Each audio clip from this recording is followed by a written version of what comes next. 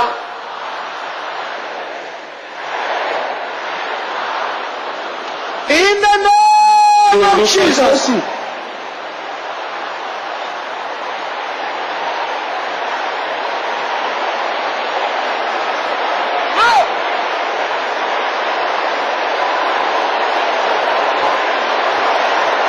Yes.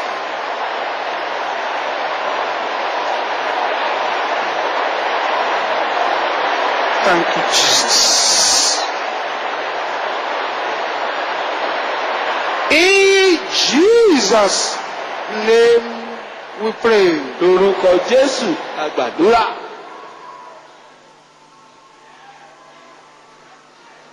Every yoke of my fathers, Gbogbo àjàgà ilé bàbá mi. that is limiting my progress, Tó ń bí tí ìtẹ̀síwájú mi. down in the name of Lórúkọ Jesus. Jésù.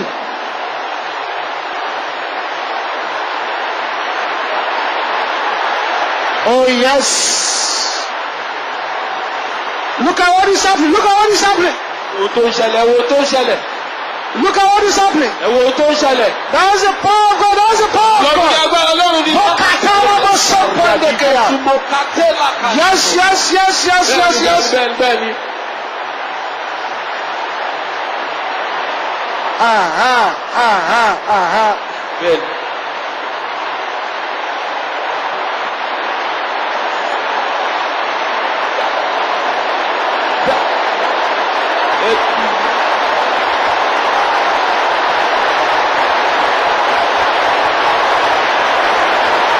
Masitekeya boshentera baraba. Ribosotondekeya boshentera bakayaba. Kami adibo sukoshi.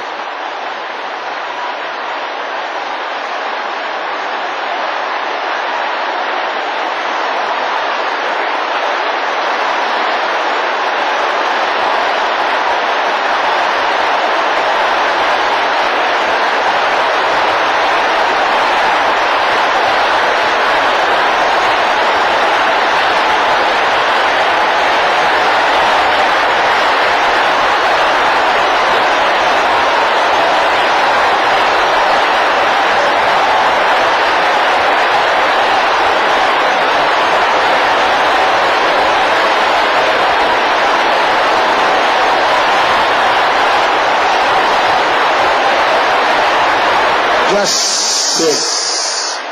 Yes.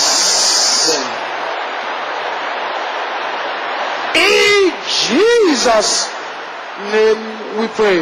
Lórúkọ Jésù la gbàdúrà. One more. Ó kù ẹyọ kan. One more. Ó kù ẹyọ kan. One more. Ó kù ẹyọ kan. The yoke of environmental witchcraft. Àjàgà àjẹ́ àdúgbò. What are you waiting for? Kí ló dúró ṣe? Can you shout it with all the Ẹ̀sìn anger? bẹ̀rẹ̀ pẹ̀lú ìbínú mímọ́.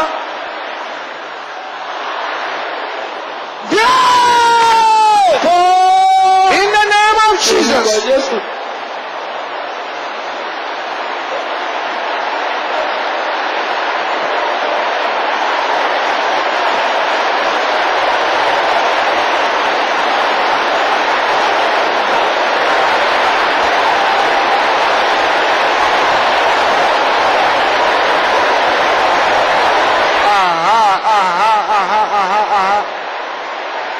Moseteke yabo shendera bokonta. Kókó sátìrì àbọ̀.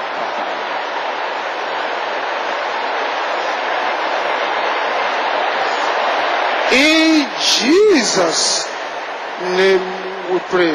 Lórúkọ Jésù la gbàdúrà. Begin to worship the King of Ẹ bẹ̀rẹ̀ sí Kings, jọ́sìn fún ọba àwọn ọba. the Lord of Lords, Àti Olúwa àwọn olúwa. the one who has brought you here by His Ẹni tí power, mo wá sí yín nípa agbára rẹ̀. the Alpha and Omega, Alpha àti Omega. the beginning and the end. Ìbẹ̀rẹ̀ àti òpin. One is worthy to be praised, Òun tó yẹ láti gba ìyìn. the one who has done great things for you today, Ẹni tó ṣe ohun ńlá fún ọ lónìí. one who can never fail, Ẹni tí kò lè bá tì. who will never fail, Ẹni tí kò kùnà rí. who has all powers in His hand. Tí gbogbo agbára ń bẹ lọ́wọ́ rẹ̀. Begin to praise Him, Yìí begin to worship Him, begin to jọ́sìn praise Him. fún un. What a mighty God we serve, Ọlọ́run alágbára yà ń sìn. glorious in holiness, Ológo mímọ́. fearful in praises, Ẹlẹ́rù níyìn. doing wonders. Tó ń ṣe ohun ìyanu. King of kings and the Lord of Ọba àwọn lords, ọba. Olúwa àwọn olúwa. the great I am, Èmi ni tó ń jẹ́ èmi ni. everlasting Father, Bàbá ayérayé. and the Prince of Peace. Ọmọ aládé àlàáfíà. Praise Him from the bottom of your Yìí heart. láti ìsàlẹ̀ ọkàn rẹ. What a mighty God we serve. Ọlọ́run alágbára ni. Thank you, Jesus. Thank you, O ṣeun Jesus. Jésù, o ṣeun Thank you, Jésù. Jesus. O Thank you, ṣeun Jésù, o Jesus. ṣeun Jésù. Thank you, O Jesus. ṣeun Thank you, Jésù, o Jesus. ṣeun Jésù. Amen. Àmín. By the time the children of Israel surrounded Jericho Nígbà tí àwọn ọmọ Ísírẹ́lì fi yí Jẹ́ríkò ká, and made a sevenfold shout, tí wọ́n sì ké igbe méje, the wall came tumbling down. odi Jẹ́ríkò ó wó lulẹ̀. Right there where you are. Ibi tó wà ní. They're going to shout 7 Jericho destroying hallelujah. Ó ké aleluya méje tó Let's wó. go!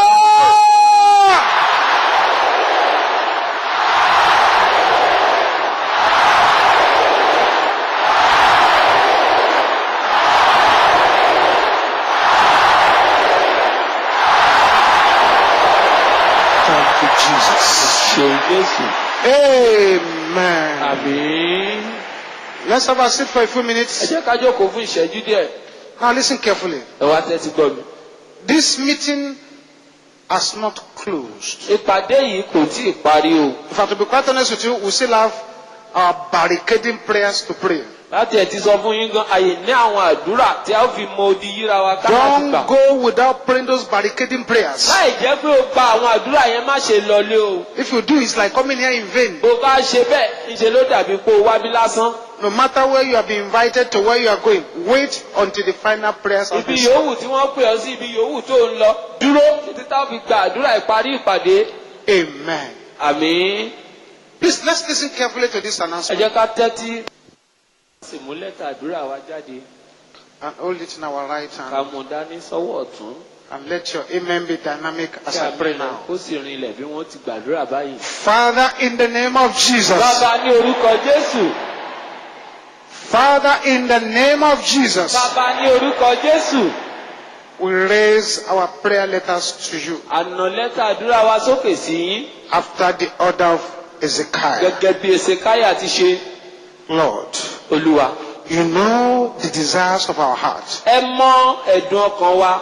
You know us better than we know ourselves. Ẹ mọ̀ wá dáadáa ju bá ti mọ́ra wa. every point written on this paper, Gbogbo ọ̀rọ̀ tá a kọ sórí ìwé yìí. let them become mighty Bí testimonies. wọ́n di ìjẹ́rìí ńlá.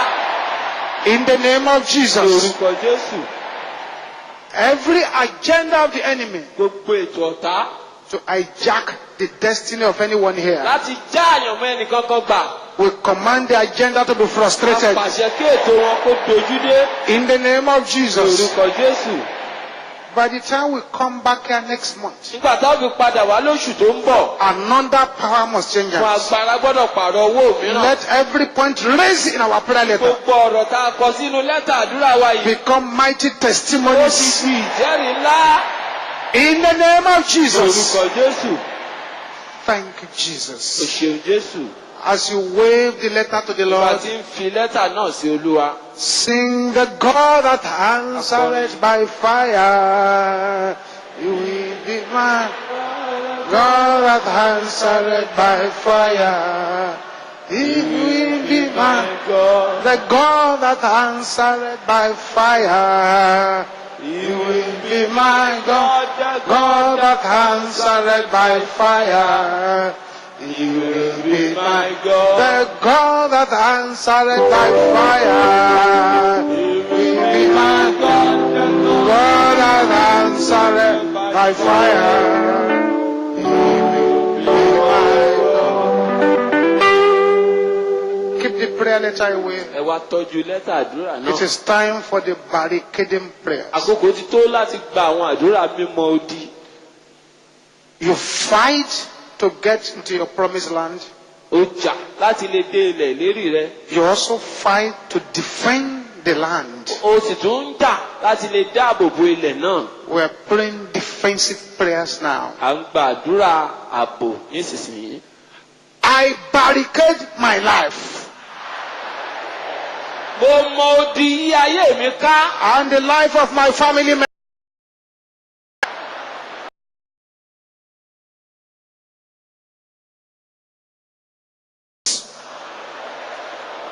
Kúrò lọ́wọ́ iṣẹ́ pín àjà.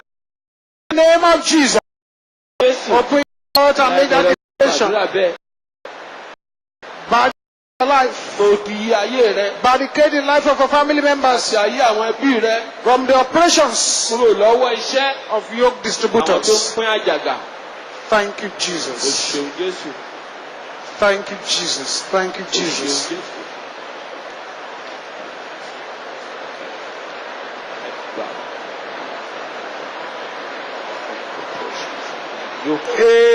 Amen. Àmín. You now say, blood of Jesus, Ẹ̀jẹ̀ Jésù. Holy Ghost fire, Ẹ̀mí mímọ́. envelope my life. Ṣíjìbò ayé mi. In the name of Orúkọ Jesus. Jésù.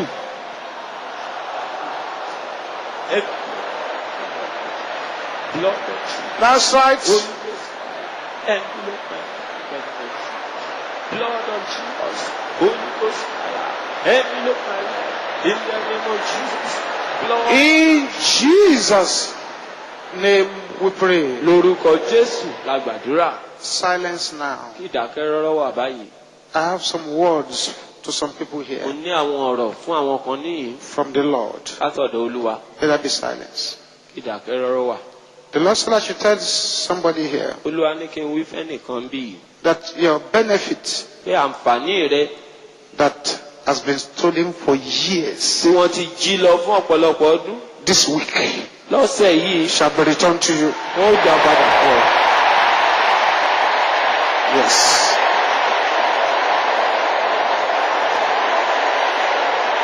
Amen. Àmín. The Lord said I should tell somebody as well Olúwa ní kí n tún sọ fún ẹnìkan that the kind of promotion that is coming your way pé irú ìgbéga tó ń bọ̀ lọ́dọ̀ rẹ shall so much shock you and your enemies yóò ya tìrẹ àti àwọn ọ̀tá rẹ lẹ́nu that débi pé you will know that all glory belongs to ó God. mọ̀ pé gbogbo ògo jẹ́ ti Ọlọ́run. There are some sisters here too that do Àwọn not arábìnrin kan wà have níbí a word for you. tí mo ní ọ̀rọ̀ fún yín. The Lord has used this yoke breaking meeting here today Olúwa ti lo ìpàdé fífọ́ àjàgà ti tòní yìí to disgrace all those powers láti dójú ti gbogbo àwọn agbára that collected your dowry in the spirit, tí wọ́n pa owó orí rẹ nínú ẹ̀mí. making it impossible Wọ́n wá sọ ọ́ di ohun àṣetì for someone to pay your dowry fún physically. ẹnìkan kan láti lè san owó orí rẹ nípa tara. That yoke has been broken Àjàgà now. òun sì ti fọ́ báyìí. Also, some people here, Àwọn kan tó wà bí you are running what you can call a small scale business now. òwò kéréje lẹ̀ ń ṣe lọ́wọ́ báyìí. The Lord said I should tell you Olúwa ni wí fún yín. that as long as you remain faithful in what you are doing, Pé níwọ̀n ìgbà tẹ́ ẹ bá ṣe olótìtọ́ nínú ohun tí ẹ̀ ń ṣe, it will promote you to excellent heights. òun yóò gbé yín lọ sí ibi gíga. And you become big. Ẹ ó sì di ńlá. I have another word for somebody here. Mo tún ní ọ̀rọ̀ fún ẹlòmíràn bí. There is plenty of conspiracy against your person now. Rìkíṣí pọ̀ tí wọ́n ń dì lòdì sí ọba yìí. This is what is going to happen. Ohun tí yóò ṣẹlẹ̀ léléyìí. These enemies who have grouped together against you, Àwọn ọ̀tá tó ń di rìkíṣí ọ̀hún. the Lord will raise enemies against those enemies. Olúwa yóò gbé ọ̀tá dìde sí wọn.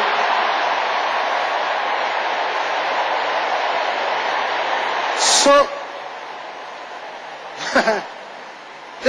they will not have time for you again. Wọn ò wá ní ráyè tìrẹ mọ́. They'll be busy fighting themselves. Ó máa bára wọn jà ní. Wonderful God, I thank you for your children. Ọlọ́run yanu mo dúpẹ́ lọ́wọ́ rẹ fún àwọn ọmọ rẹ wọ̀nyí. It is written that they to the hills will raise up their head. Àti kọ wípé àwọn yóò gbé ojú wọn sórí From òkè there wọn. comes their help. Níbẹ̀ ni ìrànwọ́ ti Their wá. help comes from the Lord who made heavens and earth. Ìrànwọ́ wọn ti ọwọ́ Ọlọ́run tó dá ọ̀run They wáyé will wá. not suffer their feet to be Kí moved. yóò jẹ́ kí ẹsẹ̀ wọn kí ó yẹ̀. For he that keepeth them will not slumber. Torí ẹni tí ń pa wọn mọ́ kì í tó That gbé. keepeth Israel shall neither slumber nor Ẹni tí ń sleep. pa Ísírẹ́lì mọ́ kì í tó gbé bẹ́ẹ̀ ni Lord kì shall í keep sùn. their going out and coming Olúwa out. yóò pa àlọ́ àti àbọ̀ yín Lord shall mọ́. keep them in all their Yóò ways. pa yín mọ́ ní gbogbo No ọ̀nà. evil shall befall them. Búburú kan kì yóò ṣubú lù Neither wọ́n. shall any plague move near their camp. Bẹ́ẹ̀ ni àjàkálẹ̀ àrùn kì yóò súnmọ́ As àgọ́ you wọn. go, the power of God shall be upon Bẹ́ẹ̀ tí you. lọ agbára Ọlọ́run yóò bà lé yín. This month shall be a month of multiple breakthroughs for Oṣù you. yìí yóò jẹ́ oṣù àlàjá In the lọ́pọ̀lọpọ̀ name fún of Jesus. ní orúkọ Jésù. No weapon formed against you shall Kò sí prosper. ohun ìjà tí wọ́n ṣe lòdì sí tí yóò Your ṣe coming lòdì. here today Ìwà síbí ìlú yín lónìí shall be a great testimony in your yóò life jẹ́ ìjẹ́rìí ńlá nínú ayé yín. to the glory of the name of the Lord. Ògo orúkọ Olúwa. Thank you, Heavenly A Father. dúpẹ́ bàbá wọ̀run. Thank you, O Jesus. ṣeun Jésù. Thank you, Jesus. O Thank you, ṣeun Jesus. Jésù. Thank There is a rope Okùn kan wà that has tied one sister down. tó de arábìnrin kan mọ́lẹ̀.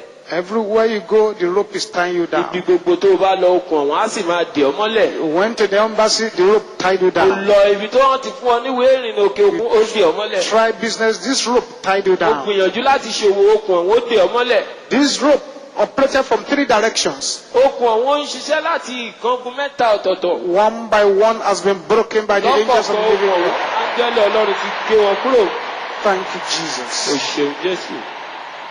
Let us share the grace in Ẹ jẹ́ ká fellowship. jùmọ̀ ṣe oore ọ̀fẹ́. The grace of our Lord Jesus Christ, the love of God, and the sweet fellowship of the Holy Spirit be with us now and forevermore. Amen. Surely, goodness and mercy shall follow us all the days of our lives, and we shall dwell in the house of the Lord forever and ever. 21 yoke destroying, hallelujah.